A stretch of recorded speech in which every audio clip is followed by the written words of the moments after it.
함께 나누는 하나님 말씀은 신약성경 디모데후서 1장 3절에서 5절까지 말씀입니다.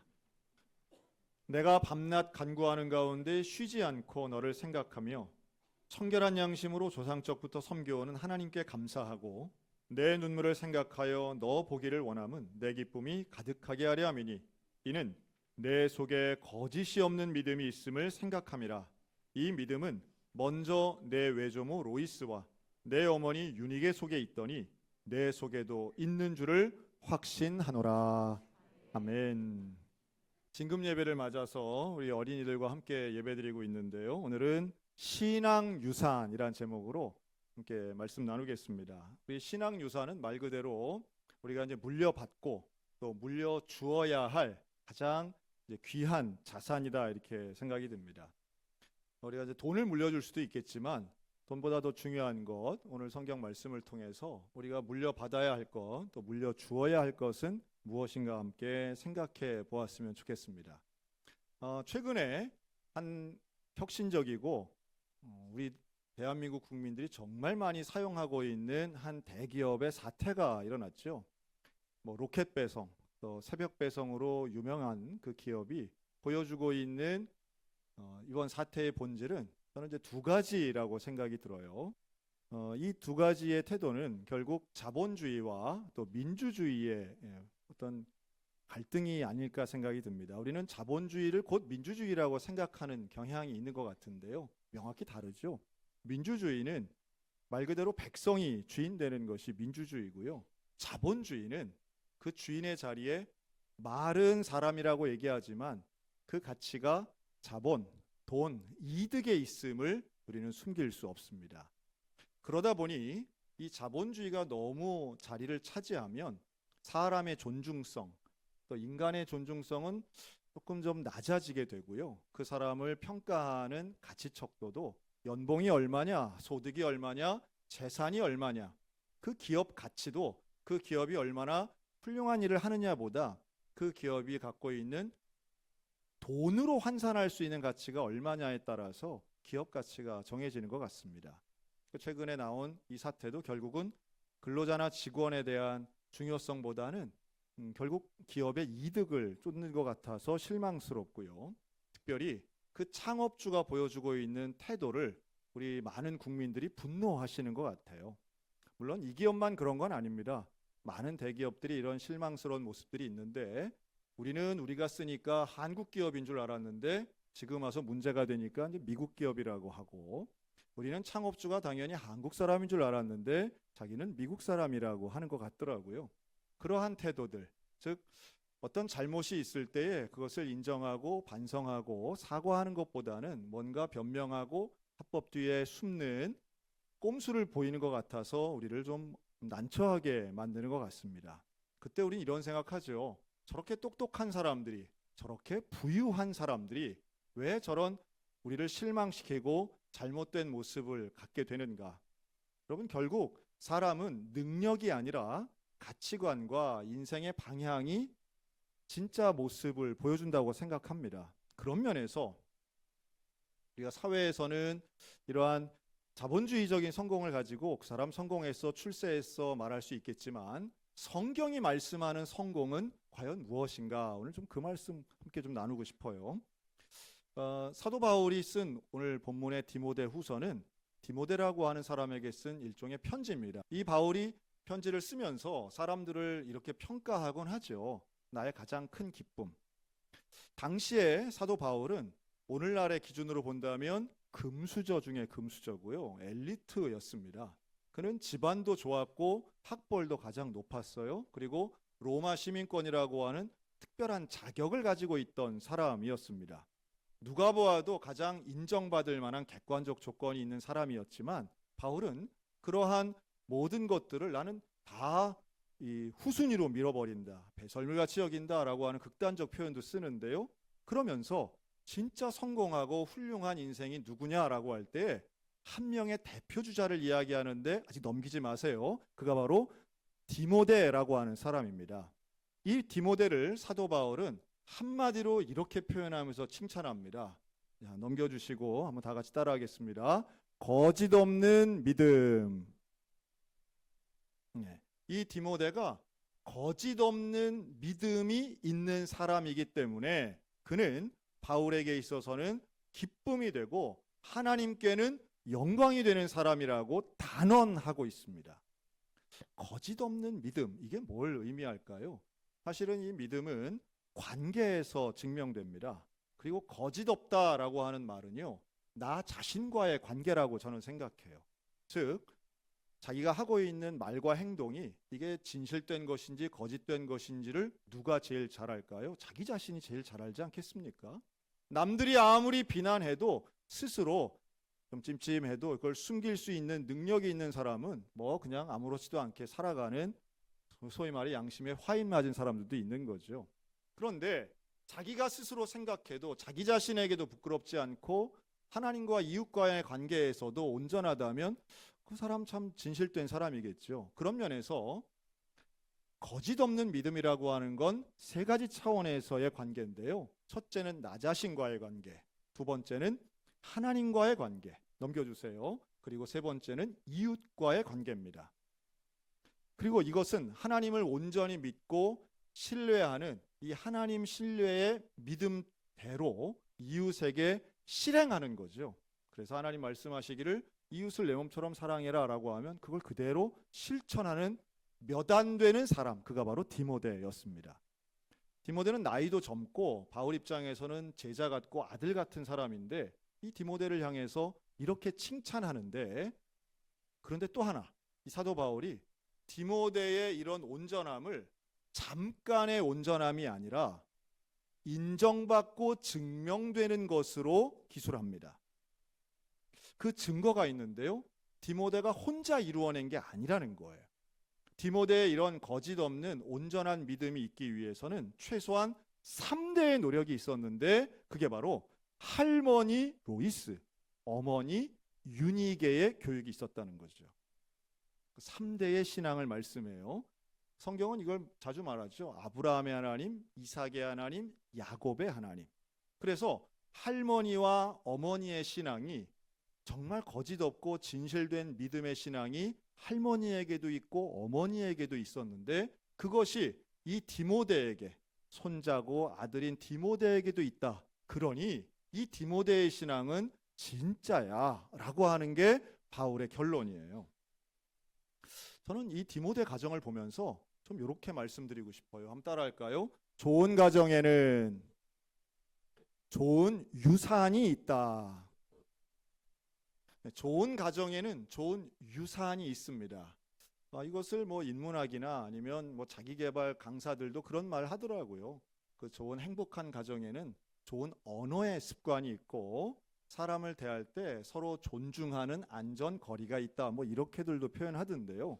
그런데 성경이 말씀하는 좋은 유산은 단순한 습관이나 문화에 머물러 있는 게 아닙니다. 존재와 영성을 포함하고 있고요. 이것은 하나님이 우리에게 주시는 너무도 귀중한 온전한 삶, 구원의 복이 이 안에 다 들어가 있어요. 자, 그런데 부모는 자녀에게 좋은 것을 주고 싶어 하는 게 너무 당연하고요. 좋은 것을 가르치고 싶어 합니다. 이건 그렇게 어렵지 않아요. 왜냐하면 부모는 자녀를 사랑하는 게 본능에 가깝기 때문이에요. 그런데 문제는요, 자녀가 그 부모가 전수해주고 싶은 좋은 것을 받느냐 안 받느냐는 선별한다는 거예요. 무조건적으로 좋다고 다 받지 않아요. 물론 돈은 다 받습니다. 자녀들이 돈은 그냥 기를 쓰고 받죠. 목숨 걸고 받죠. 하지만 우리 돈만큼 혹은 돈보다 더 중요한 좋은 습관, 좋은 성품, 좋은 언어, 좋은 영성은, 좋은 신앙은 자녀들이 선별하더라는 거예요. 물려주고 싶은데 잘 전수가 되지 않는 이유 잘 생각해 보시면요, 이 유산이 흘러가는 방법은 거의 비슷하게 하나를 찾을 수 있는데요, 이러한 신앙의 유산은 결국 좋은 관계 속에서 흘러간다라고 하는 거예요. 이 좋은 관계는 다름 아니라 자녀가 부모를 어떤 시각으로 보느냐인데, 부모는 자녀를 다 사랑해요. 우리 내리사랑이라고 하죠. 그런데 모든 자녀가 다 부모를 인정하는 것은 아닙니다. 소위 말해 나도 우리 엄마처럼 살고 싶어, 나도 우리 아버지처럼 살고 싶어 라고 하는 자녀가 100%는 아니라고 하는 거예요. 그러면 어떤 자녀가 부모의 삶을 인정하고 존중하면서 따라하려고 수용할까요? 결국 좋은 관계예요. 제가 자주 말씀드리는 게 있습니다. 자녀는 부모의 능력으로 평가하지 않습니다. 연봉이 얼마냐, 직위가 무엇이냐를 가지고 자녀가 부모를 인정할 것 같으시죠? 그렇지 않아요. 자녀들은 부모의 진짜 모습을 보고 평가합니다. 정말로 사랑하는지, 정말로 신실한지, 거짓이 없는지, 이걸 가지고 자녀들은 평가하는 사생활 영역 안에 있는 사람들이기 때문에 그렇습니다. 참 그래서 무섭기도 하고요. 그래서 이게 진짜 평가에 가깝다라고도 생각이 듭니다. 혹자들은 이렇게도 말할 수 있을 거예요. 뭐 신앙 유산이 좀 부족해도 자기 앞가림이나 잘하면 되지. 뭐 좋은 대학 가고 좋은 직장 얻으면 그래서 자립해 살면 그것도 괜찮은 것 아닌가라고 혹시 말할지 모르시겠는데요. 저는 이렇게 말씀드리고 싶어요. 이러한 거룩한 신앙의 유산이 없으면 그 자리를 세속적인 가치관이 대신 차지한다라고 말씀드리고 싶습니다. 사람은 인생을 살아가며 어떤 형태로든 자기가 중요하게 여기는 것이 반드시 있기 마련이에요. 그런데 무엇을 중요하게 여기느냐? 여기에 따라서 인생의 방향은 크게 결정이 됩니다. 남들이 보는 그럴듯한 성취는 이룰 수 있는데요. 노력과 능력을 통해서. 하지만 가치관이 잘못되면 방향이 잘못될 수밖에 없습니다. 이기적이고 탐닉적이고 중독적인 인생.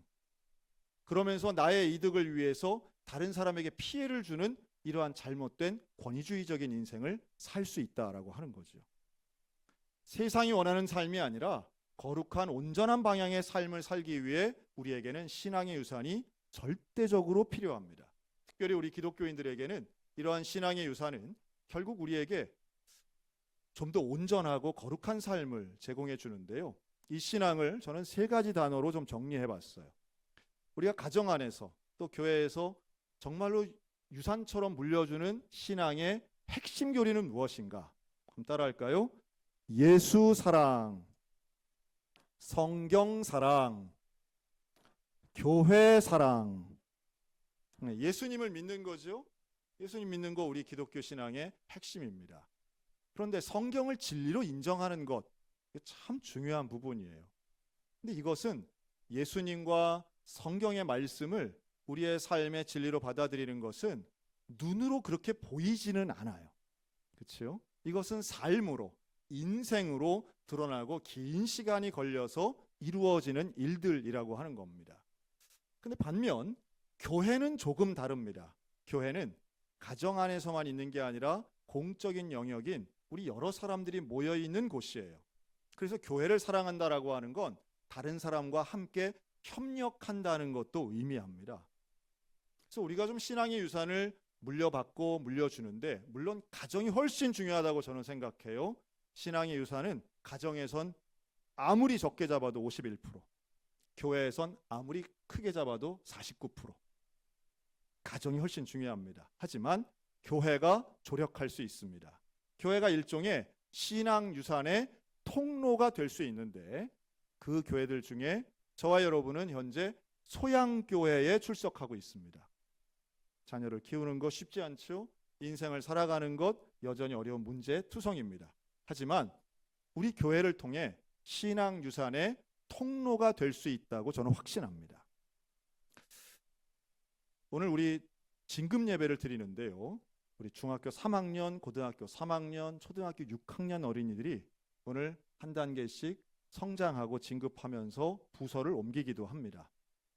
또 우리 7살, 7세 반도 초등학교에 들어가서 진급을 하죠. 제가 소양교회에 와서 처음으로 만났던 여름 성경학교는 2017년이었습니다. 2017년 여름 성경학교 때 우리 어린이 교회 전체와 찍었던 사진이에요. 이때 6학년이던 어린이들은 지금 청년이 되었고요. 지금 5학년이던 어린이들, 4학년 어린이가 지금 여기 앉아 있습니다. 몇 명이나 남아 있을까요? 놀랍게도 오늘 고등학교 3학년 기준으로 진급하는 11명 중에 절반 이상이 저 사진 안에 들어 있습니다. 그리고 이들은 태어나서 지금까지 거의 평생을 우리 소양교회를 출석 중에 있습니다. 설마 저 사진을 보고 누가 있니 없니 말하고 싶은 건 아니겠죠? 네. 다른 사람은 몰라도 반하리는 없습니다. 반하은은 없어요. 네. 지금 우리 유아교회는 저기 없어요. 그런데 저 때에 초등학생이었지만 오늘 고등학교 3학년이 되어서 이제 교회학교를 졸업하는 학생들 11명 중에 다 소중하고 다 사례가 되지만 제가 오늘 2명을 한번 대표로 뽑아봤습니다. 이 2명의 이름은 안서연과 박하음입니다. 이 둘은 우리 교회에서 18년 평생을 교회를 출석했어요. 아마 모르긴 해도 오늘 오신 분들 중에 우리 소양교회 18년 이상 출석하신 분들, 안 되는 분들도 더 많을 거라고 생각하고요. 또 평생을 통해서도 그 정도 시간 안 된 분들도 좀 계시리라고 봅니다. 그런 면에서 서연이하고 하음이는 우리 교회의 뿌리이면서 평생의 기독인의 삶을 살아왔습니다. 저 사진은 우리 소양 아카데미 연주회 발표회 사진인데요. 이 둘은 어릴 때부터 모든 발표회와 교회 행사에 적극적으로 참여하고 그 가운데에 예수 그리스도를 인격적으로 고백한 자매들입니다. 자, 먼저 우리 안서연의 일생을 한번 보겠습니다. 서연이가 똑똑하던 우리 유치부 시절 2011년 우리 안서연 어린이는 발표의 첫 시작을 알리는 안내 말씀, 인사말을 담당했습니다.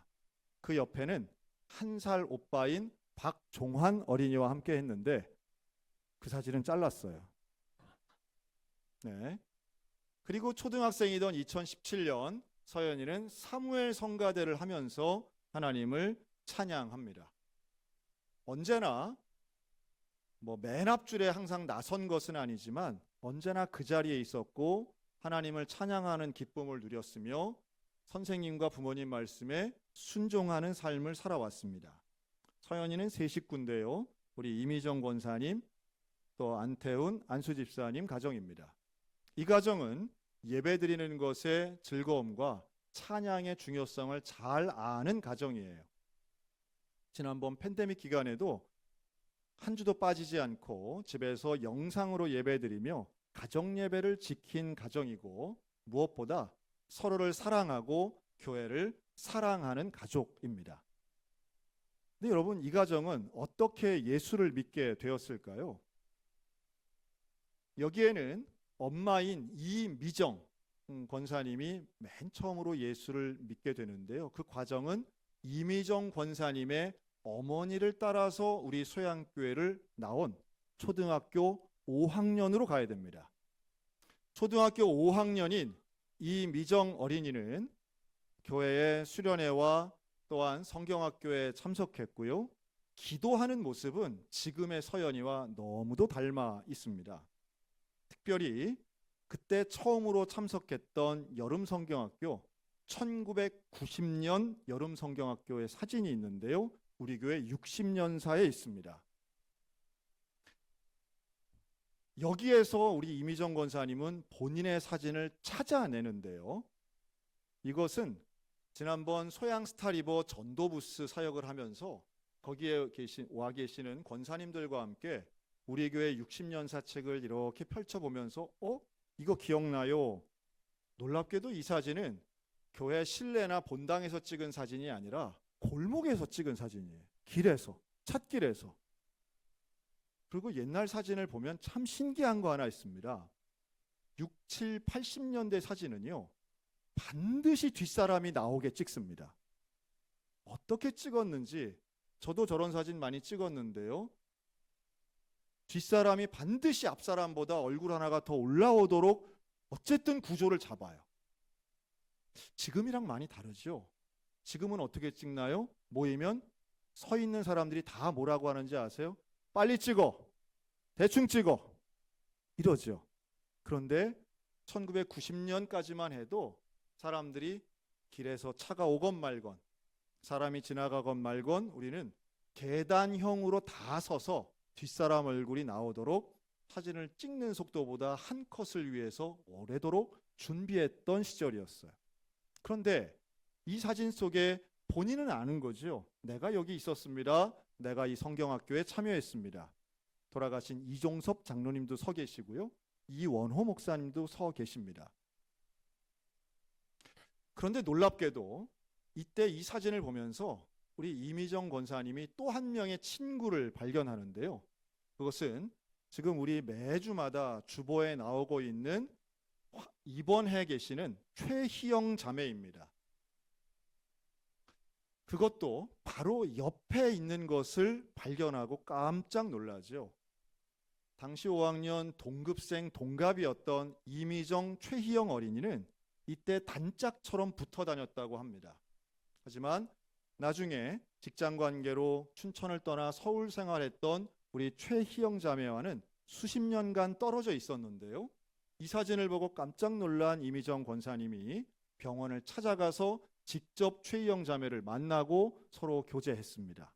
그때 이런 이야기 했다고 그러죠. 최희영 자매의 입에서는 소양교회 기억합니다. 소양교회는 내 마음의 고향 같은 곳입니다. 그리고 지금 많이 쾌유가 되어서 아직 병원에 입원 중이긴 하지만 최희영 자매는 우리 교회에 나올 날을 기다리고 있습니다. 감사한 것은 이미정은 이후에 중고등학교를 지나고 청년부가 되어서도 교회 생활을 열심히 합니다. 그래서 성가대를 하고요. 이 사진에는 지금 여기 앉아 계신 분들이 제법 많이 계십니다. 그리고 찬양단을 거쳐서 매주마다 교회를 청소하는 집사님 시절을 거쳐 작년 우리 교회 70주년을 맞이해서 권사님이 되었습니다. 결혼한 사랑하는 신랑 남편을 전도해서 신실한 안수 집사님이 되게 하고요. 교회를 섬기는 충성스러운 우리 교회의 일꾼으로 자라났습니다. 참 귀한 일이죠. 교회가 한 가정을 일구고 또한 한 사람을 인생을 이렇게 함께 동역할 수 있다는 것도 감동적인데요. 그리고 또 한 명의 오늘 진급자가 있습니다. 바로 박하음 어린이입니다. 하음이는 역시 마찬가지 서연이와 동갑인데요. 2011년 지금이랑 크게 다르지 않은 얼굴로 아주 어린 시절 발표에 섰습니다. 2017년 역시 마찬가지로 사무엘 성가대를 열심히 하고요. 핸드벨 연주도 잘했던 어린이였습니다. 이제는 18살이 되어서 필리핀 단기 선교나 아니면 교회가 하고 있는 사랑의 연탄 봉사의 앞장서는 교회 언니가 되어 있어요. 여러분, 하음이는 어떻게 예수님을 믿게 됐을까요? 하음이는 어떻게 우리 소양교회 교인이 됐을까요? 넘기지 마시고요. 하음이에게는 아버지 박찬엽 집사님이 있습니다. 우리 박찬엽 집사님은 5살 때부터 우리 소양교회에 출석했습니다. 양보배 권사님의 전도로 우리 박찬엽 집사님 가정이 우리 소양교회를 나오기 시작했는데요. 그리고 5살 때부터 출석한 교회에서 우리 박찬엽 어린이는 역시 마찬가지로 교회 모든 행사에 열심히 참석하는 어린이였습니다. 1987년 초등학교 5학년 때 성탄절 발표의 장면인데요. 그때 당시 저런 가운 잘 입지 않았습니다. 누가 봐도 보자기고요. 그리고 목에는 뭔가 존재를 알 수 없는 리본 같은 걸 달았는데 그 옆에 보시면 제가 참 좋아하고 사랑하는 심현석 목사님이 서 있습니다. 둘은 아주 친한 동갑내기 친구고요. 그리고 전날의 기억은 우리 심현석 목사님에게는 평생의 기억이더라고요. 정말 입기 싫었답니다. 저 타이즈는 정말 입기 싫었고 저 보자기는 정말 두르기 싫었는데 그러나 어머니와 선생님의 설득과 설명에 결국은 뭐 간식도 맛있는 거 준다 이래서 찬엽이랑 서서 재밌게 했다고 이야기하더라고요. 박찬일 집사님에겐 두 명의 동생이 있어요. 박찬민, 박찬리. 이 삼남매는 우리 교회 안에서 건강하게 자라게 됩니다. 제가 찾다 보니 이런 사진도 하나 찾았는데요. 우리 바로 여름 성경학교 사진입니다. 이게 한 조였는데 이 한 조에 놀랍게도 박찬엽, 박찬민 형제와 함께 현재 우리 강원도에서 목회하시는 홍대승 목사님, 그리고 나이는 조금 선배이지만 오늘 대표 기도하신 이한영 장로님, 그리고 최타명 장로님의 초등학교 시절과 지금이랑 뭐 똑같다고 이야기를 해야 할 우리 홍정숙 선생님이 서 있습니다. 저는 이런 사진이 어느 교회나 참 자랑스러운 역사라고 확신합니다. 초등학교 4학년, 5학년짜리들 다 시끄럽고 가만히 못 있고 진지함이 없는 소년들이죠. 그러나 시간이 조금 지나면 이들은 기둥이 되고 직분자가 되고 하나님 앞에 쓰임받는 사람들이 된다고 하는 그런 귀중한 교회 교육의 원리를 저는 믿고 있습니다. 그냥 되는 건 아니죠. 선생님들의 헌신과 또한 가족 간의 간절한 기도가 있어야만 됩니다. 이 박찬엽 어린이는 이후 중학생이 되고 고등학생이 됩니다. 그러면서도 교회 안에서 성실하게 교회의 모든 교육을 수료합니다. 그리고 그는 대학으로 진학하는데요. 강원대학교 중어중문학과에 들어간 이 박찬엽 학생은 23살이 되던 2000년 중국으로 어학연수를 갑니다. 어디로 갔느냐 하면 심양이라고 하는 지역으로 갑니다. 제가 박찬엽 집사님의 지금의 사진을 챗 GPT에 넣고 20년을 줄여서 그려주세요 했더니 저 얼굴이 나왔습니다. 네, 되게 기분 나빠하시는 것 같은데 본인이 제일 놀랐습니다. 심양은 지금의 북한에서도 더 북쪽으로 올라가는 만주 지역입니다. 만주에 있는 지역이고요. 그리고 이곳은 존 로스 목사님이 성경을 번역했던 곳이고 지금도 여전히 한인과 조선인들이 많이 살고 조선족들이 많이 사는 큰 대형 도시입니다. 그런데 여기에 유학을 간 23살 박찬엽은 교회를 찾아가게 됩니다.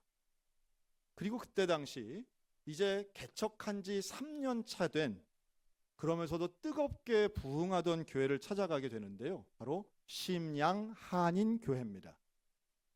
이 심양 한인교회는 심양에서 가장 큰 규모의 교회로 성장하게 되고요.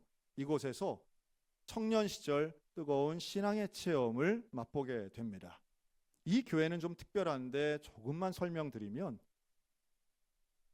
한국해양대학을 나온 우리 박철수 목사님이 40 넘어서 소명을 받아 중국으로 가서 세운 교회입니다. 당시 박철수 목사님에게는 2명의 딸이 있었고요. 그 2명의 딸 중에 바로 큰 딸이 박정현 청년이었습니다.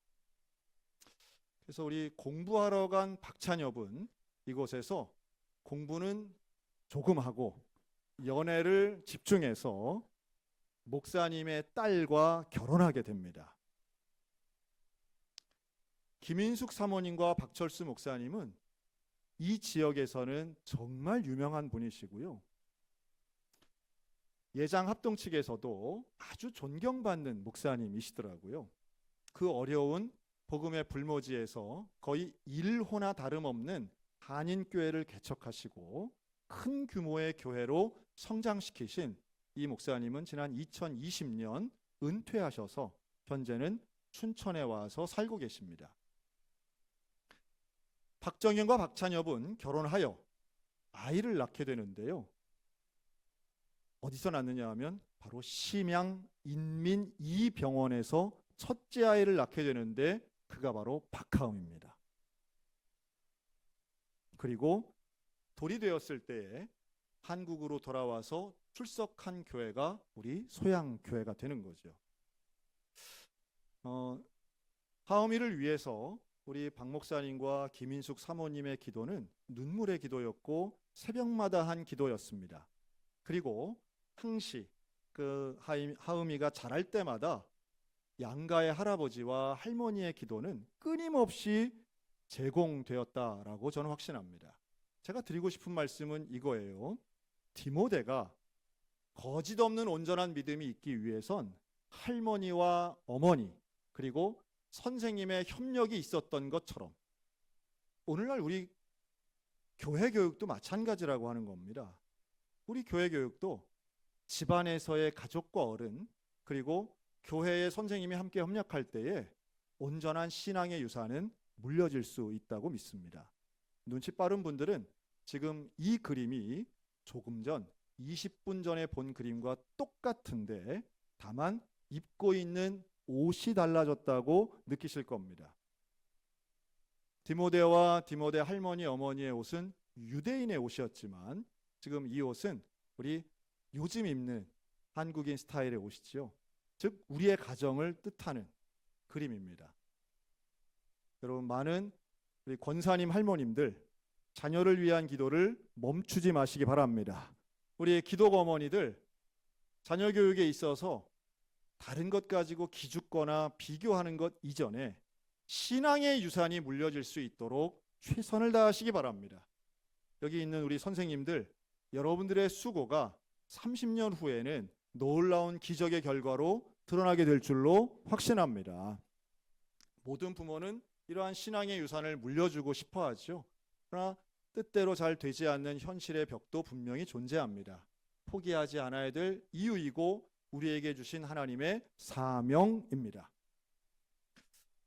저는 시계를 35년 전으로 한번 돌려봅니다. 그때 초등학교 5학년이던 그 어린이들이 지금은 성인이 되어가는 자기의 자녀들을 바라보며 5학년 때의 이미정, 5학년 안서연, 5학년 박찬엽, 5학년 박하음을 기억합니다. 하나님 보실 때는 이들은 한없이 어리고 또 예쁘고 귀여웠겠죠. 그리고 여기에 몇 년의 시간을 더해지면 이들은 하나님 앞에 거짓없는 믿음의 사람으로 가정을 일구고 사회의 일원임을 담당하며 교회를 세우는 사명을 이루어 나가는 사람들이 됩니다.